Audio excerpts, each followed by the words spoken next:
Professor Taeho's eyes burned from staring at the screen for too long. The blue glow of the monitor was the only light in his laboratory as night fell over the capital city of Tyrelia. Outside his window, the twin moons cast pale light across the cityscape of curved architecture and floating transport pods. He reached for his cup of stimulant brew, finding it empty again. This was his third consecutive night studying the strange signal patterns. His colleagues had long since gone home to their families, but Taeho couldn't tear himself away from what he was seeing. "It's not random," he whispered to himself, tracing a finger along the repeating wave patterns. "There's meaning here." The signals had first been detected 50 years ago, shortly after Tyrelia had developed global communications technology.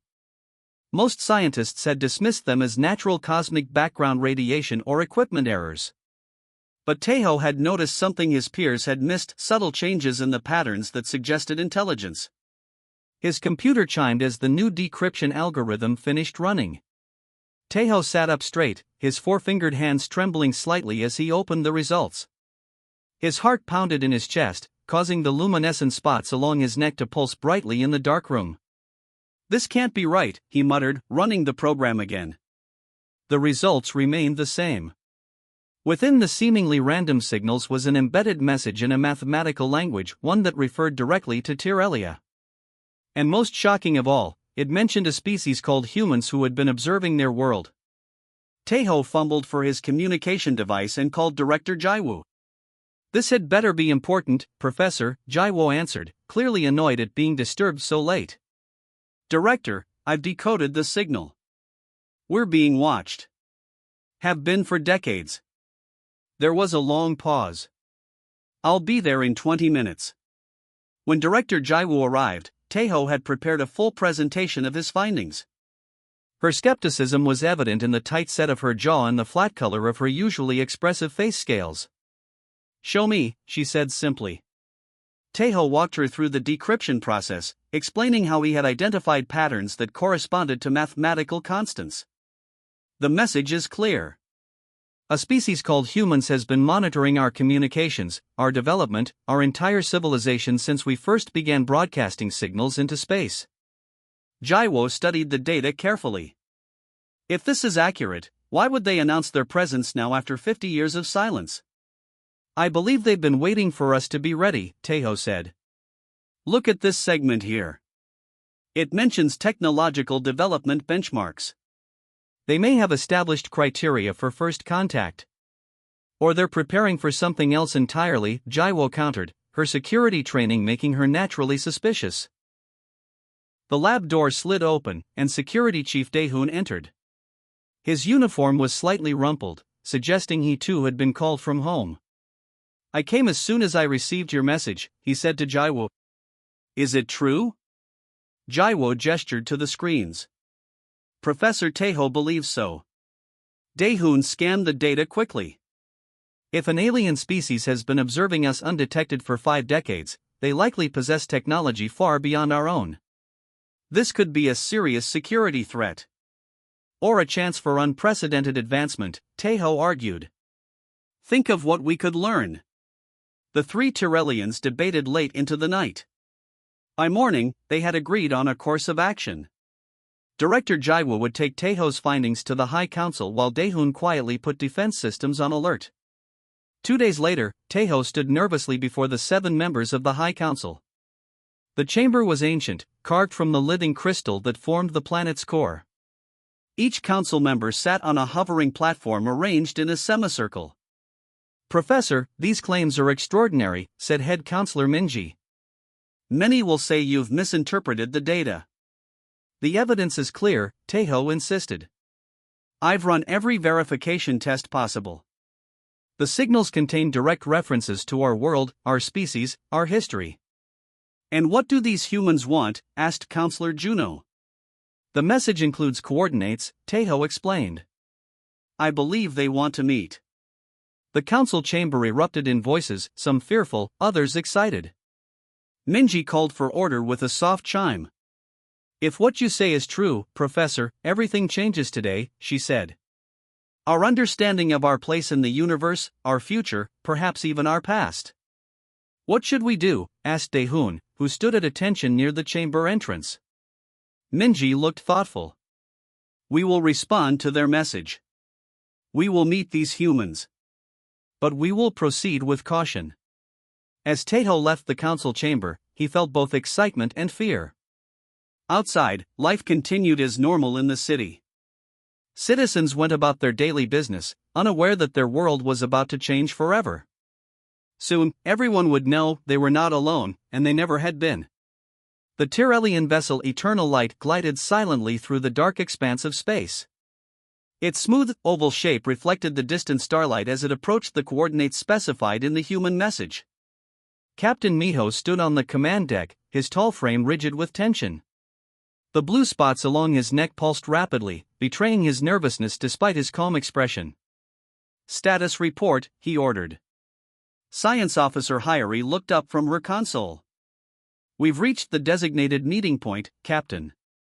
No sign of any vessels yet. Maintain alert status, Miho said to his crew of 20 elite Tyrellian specialists. Each had been chosen for this historic mission, the first deliberate contact with an alien species.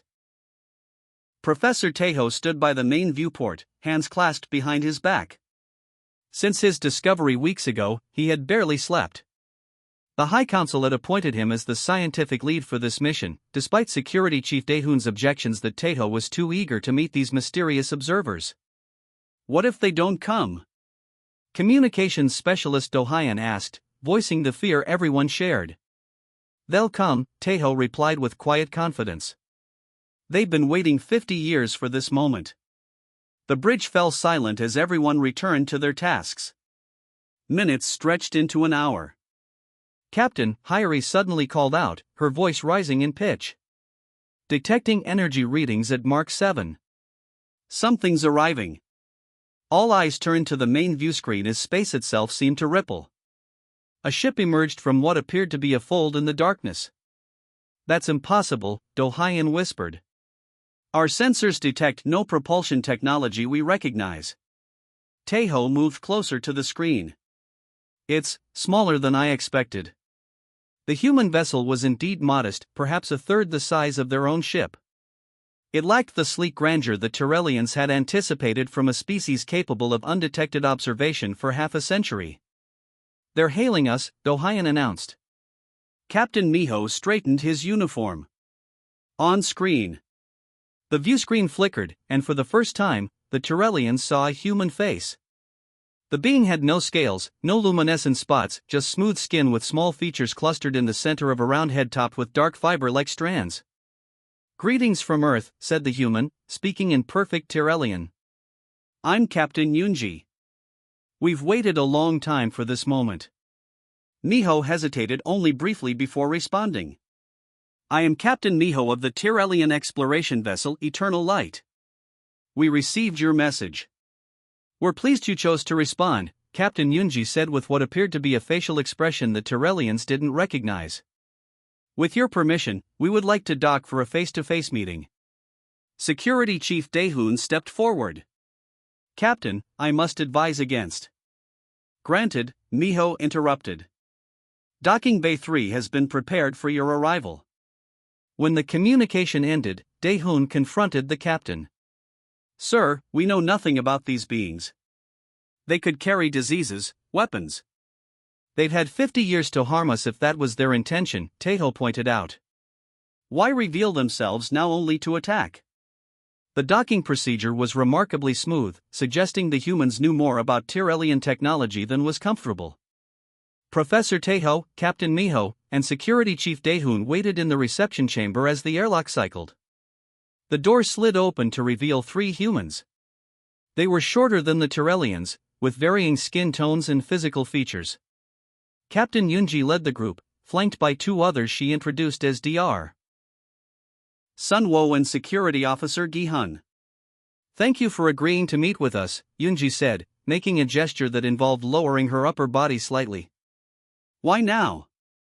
Daehun asked bluntly. Why reveal yourselves after decades of secret observation? The humans exchanged glances.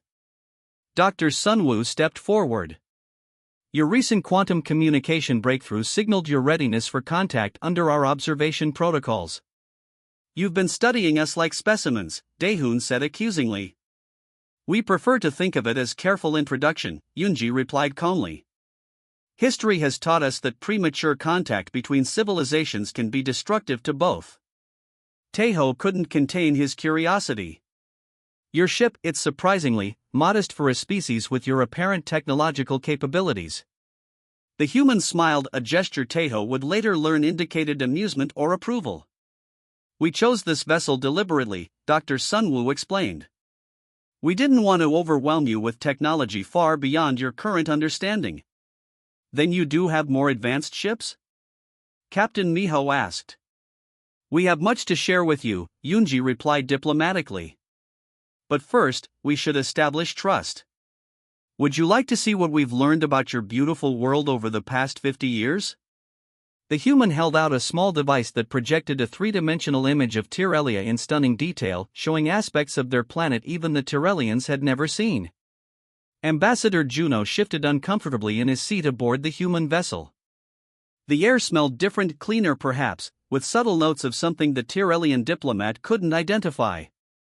The meeting room itself was surprisingly simple, with curved walls and furniture designed to accommodate both human and Tyrellian physiology. Dr. Sunwoo entered the room carrying what appeared to be an ordinary metal case.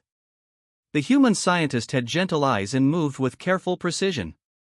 2 days had passed since first contact, and the Tyrellian delegation had been invited aboard the human ship for this important briefing. Thank you for joining me, Ambassador, Sunwoo said, setting down the case. I know this situation must be unsettling for your people. Unsettling is putting it mildly, Juno replied. The blue spots along his neck pulsed with a mixture of curiosity and anxiety. My world has just discovered we've been under observation for half a century. Many are afraid. Sunwoo nodded. That's understandable. That's why I wanted to explain our perspective, why we watched silently for so long. The human opened the case and removed a small device. When activated, it projected a three-dimensional map of the galaxy with thousands of tiny lights scattered throughout. 53 years ago, one of our deep space telescopes detected unusual energy signatures from your solar system, Sunwoo explained. We were barely venturing beyond our own planet at that time, but we had developed sensitive instruments to search for other intelligent life. So you found us by accident? Juno asked. In a way, yes. Your early experiments with fusion energy created distinct patterns we could detect. Sunwoo manipulated the projection, zooming in on Tyrelia. We sent an unmanned probe to learn more. What we discovered amazed us. The projection changed to show historic images of Tyrelia's cities evolving over decades. Juno recognized his own capital as it had looked during his childhood. We faced a difficult choice then, Sunwoo continued. Our own history taught us painful lessons about cultural contamination. When more technologically advanced human societies encountered less developed ones on Earth, the results were often catastrophic for the less advanced group. You thought you would harm us, Juno realized. We feared premature contact might disrupt your natural development, Sunwoo corrected gently. So we established observation posts at the edge of your system and studied your world from afar. We learned your languages, your customs, your biology. And you hid from us. Yes, Sunwoo admitted. But not only from you. We actually intervened several times to ensure other species didn't interfere with your development either. This revelation startled Juno. Other species? There are more? Sunwoo adjusted the galactic map, highlighting several dozen star systems. The galaxy is more populated than you might think. Some civilizations are peaceful. Others are not. Are you suggesting you've been protecting us? Not exactly. Sunwoo seemed to choose his words carefully. We operate under principles of non-interference whenever possible. But we maintain a buffer zone around developing worlds to prevent accidental or deliberate contamination. The projection changed again, showing what appeared to be another alien vessel near Tyrelia's outer planets from nearly 20 years earlier. The ship had an angular, predatory appearance unlike the smooth human craft. Who are they? Juno asked. A species that doesn't share our philosophy about cultural development, Sunwoo said diplomatically. They were redirected. Juno's mind raced with implications. All this time, we thought we were alone in the universe, while unknown forces shaped our destiny from the shadows. No force shaped your destiny, Sunwoo corrected firmly. We specifically avoided influencing your cultural or technological development. We merely created space for you to develop on your own terms. Yet here you are now, Juno pointed out. Why reveal yourselves at this particular moment? Sunwoo smiled. Your quantum communication breakthrough last year. It signaled that you were on the verge of developing technology that would have detected our presence anyway. We preferred to introduce ourselves rather than be discovered. And what happens now? Juno asked. That's partly up to you, Sunwoo replied. Humans are part of what we call the Galactic Cooperative, an alliance of species that share certain core values about autonomy and peaceful coexistence. We don't force our technology or culture on others. But you would share them? Gradually, Sunwoo said. There's no rush. Your civilization has its own unique qualities that we admire greatly. Your artistic expressions, your approach to environmental harmony, there's much we could learn from you as well. Juno contemplated the galaxy map still floating between them, the countless lights representing worlds and possibilities he had never imagined. There will be those among my people who fear you, he said finally. Others who demand immediate access to your technology. How do we proceed without causing chaos? With patience, Sunwoo answered. The same patience that guided our 50 years of watching. Some transitions can't be rushed. As Juno nodded thoughtfully, a notification chimed. Dr. Sunwoo checked a small device on his wrist. Council Elder Minji stood in the Grand Council chamber, her ceremonial robes shimmering in the light that streamed through the tall crystal windows. The twin suns of Tyrelia were setting, bathing the room in a purple glow. Before her stood the human delegation, led by Captain Yunji and Dr. Sunwoo. The entire High Council was present, along with Professor Taeho and Ambassador Juno, who had just returned from his visit to the human vessel. We have heard your explanations, Elder Minji said, her voice echoing in the vast chamber. You claim to have watched over us for 50 years with benevolent intentions. But words are easily spoken. We require proof. Captain Yunji nodded respectfully. We understand your caution. What form of proof would you find acceptable? Security Chief Daehoon stepped forward from his position near the wall. If you have truly been our silent guardians for decades, surely you must have taken actions that left evidence. We have, Dr. Sunwoo replied calmly. He opened a small case he had brought with him and removed a device that projected a three-dimensional image in the center of the chamber. 20 years ago, your planet faced an extinction-level event. An asteroid on direct collision course with your world. Elder Minji frowned, her luminescent spots flickering with confusion. We detected no such threat. Because we diverted it, replied Captain Yunji, using the device to show the trajectory of a massive asteroid. The projection clearly showed the object's path changing after encountering a small vessel. This is one of 17 interventions we've conducted without revealing ourselves. The council members murmured among themselves, their neck spots flashing with a mixture of colors indicating shock and disbelief. If what you say is true, Counselor Hannah said, why have our scientists never detected these threats or your interventions? Most occurred beyond your current detection capabilities, Dr. Sunwoo explained. The asteroid was redirected at the edge of your solar system.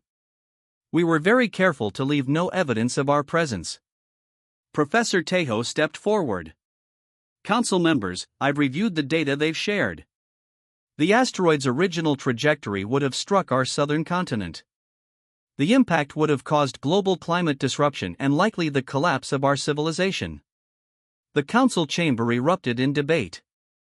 Some councilors demanded immediate access to human technology that could protect them from such threats. Others questioned whether they could trust any information the humans provided. Security Chief Daehoon's voice cut through the noise. If you possess technology advanced enough to divert asteroids without detection, what else are you capable of? Could you have destroyed our world just as easily as saved it? A heavy silence fell over the chamber. Captain Yunji looked directly at Dae-hoon. Yes, we could have. But that has never been our way. Show us, Elder Minji said suddenly. Show us the extent of your technological capabilities. No more hiding behind modest ships and careful words. The human delegates exchanged glances. After a moment, Dr. Sunwoo nodded. What we are about to show you is not meant to intimidate, Captain Yunji explained, but to demonstrate why we proceed with such caution in sharing our technology. She activated a communication device on her wrist. Central, Authorization Yunji 7 Delta. Visual demonstration requested. Through the crystal windows, the Tyrellians watched as a section of empty space seemed to ripple and fold. A massive vessel appeared where nothing had been moments before, at least 10 times the size of the human ship they had encountered at the meeting point. That vessel has been in orbit around your second moon since we arrived, Yunji explained. Our cloaking technology is just one of many advancements we've developed. The council chamber fell silent. Even Security Chief Dae-hoon seemed at a loss for words. If we wanted to harm your world, Dr. Sunwoo said gently, we could have done so at any time in the past 50 years. Instead, we've only acted to preserve your civilization's natural development. Elder Minji approached the humans slowly.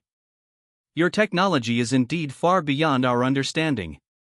But perhaps the true test is not of your capabilities, but of your intentions. She turned to face the council. These humans could have conquered us long ago. Instead, they chose to watch and wait. Even now, they offer alliance rather than demanding our submission. What guarantee do we have that this will continue? Dae-hoon asked. What happens when our interests conflict with yours? That is why we propose a gradual integration, Captain Yunji replied. Your people would join the Galactic Cooperative as an associate member first. You would learn about other species, share cultural exchanges, before any significant technology transfer begins. The debate continued late into the night. The council was divided, some eager to embrace the opportunities the humans offered, others fearful of losing their cultural identity. As the meeting finally adjourned, Elder Minji approached Professor Taeho. You discovered their presence, she said quietly. What does your instinct tell you about these humans? Taeho watched as the human delegation prepared to return to their ship. They could have remained hidden, he replied. They chose to reveal themselves knowing it would create uncertainty. I believe that takes courage and respect. Professor Taeho stood on the observation deck of the human space station orbiting Earth. 6 months had passed since first contact, and he still found himself pausing in wonder whenever he looked out at the blue planet below. Earth's single moon hung in the distance, so different from the twin moons of his homeworld. As the newly appointed Tyrellian ambassador to Earth, Taeho had spent weeks learning about human culture, history, and the complex web of relations they maintained with other species throughout the galaxy. Each new discovery both humbled and excited him. Still adjusting to the view, asked Admiral Yojin, joining him at the viewport. The human admiral had become something of a mentor to Taeho during his time on the station. I never imagined humans would be like this, Taeho admitted. We expected conquerors with superior technology, not caretakers. Conquest is easy, Yojin replied, her eyes fixed on the planet below. Nurturing growth while preserving uniqueness, that's the challenge we chose. Taeho's neck spots pulsed thoughtfully. My people are still divided about joining your galactic cooperative. Many fear losing our identity. A natural concern, Yojin nodded. Every species feels it at first. But look around this station, each delegation maintains its cultural practices. Unity doesn't require uniformity. The station housed representatives from 12 different worlds. Taeho had been amazed to discover the diversity of life forms that humans had formed relationships with over centuries of careful diplomacy.